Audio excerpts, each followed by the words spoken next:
United nations organisation ఏదైతే ఉన్నదో ఆ యునైటెడ్ నేషన్స్ ఆర్గనైజేషన్ లా ఇప్పటి వరకు ఏ ఒక్క మహనీయుని జయంతిని ఇప్పటి వరకు నిర్వహించలేరు. కేవలం బాబాసాహెబ్ అంబేద్కర్ జయంతిని మాత్రమే నిర్వహించారు. అది కూడా దాంట్లో మనకన్నా అత్యాధునికంగా అభివృద్ధి చెందినటువంటి దేశాలు ఎన్నో సభ్యత్వం పొంది ఉన్నాయి. కానీ ఏ ఒక్క నాయకుని జయంతిని కూడా ఈరోజు అక్కడ నిర్వహించట్లేరు. కేవలం బాబాసాహెబ్ అంబేద్కర్ గారి యొక్క జయంతిని మాత్రమే నిర్వహిస్తూ ఉన్నారు.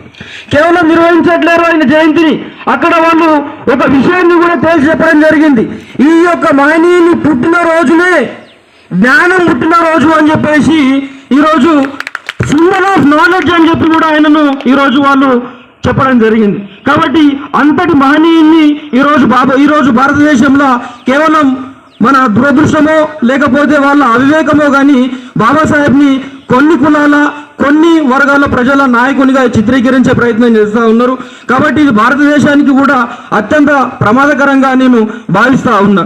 అండ్ ఇంకో విషయం, మీకు ఇంటర్నేషనల్ లెవెల్లో బాబాసాహెబ్కు ఉన్నటువంటి క్రెడిబిలిటీ గురించి, ఆయనకు ఉన్నటువంటి పేరు గురించి మీకు చెప్పే ప్రయత్నం చేస్తా. ఆయన 1916లో కొలంబియా యూనివర్సిటీలో ఆయన విద్యను అభ్యసించడం జరిగింది. అదేవిధంగా 1916లో కొలంబియా యూనివర్సిటీకి వెళ్ళడం జరిగింది. అక్కడ విద్యను అభ్యసించి బయటికి రావడం కూడా జరిగింది.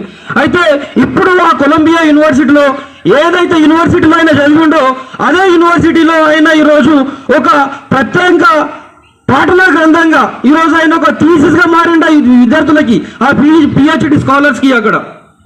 కాబట్టి వరల్డ్ వైడ్ గా ఈరోజు ప్రజెంట్ గ్లోబల్ కాంటెక్స్ట్ లో చర్చలో ఉన్నటువంటి ఒకే ఒక వ్యక్తి, ఇంతవరకు ఏ ఒక్క మహనీయుడు కూడా ఆ చర్చలో లేడు.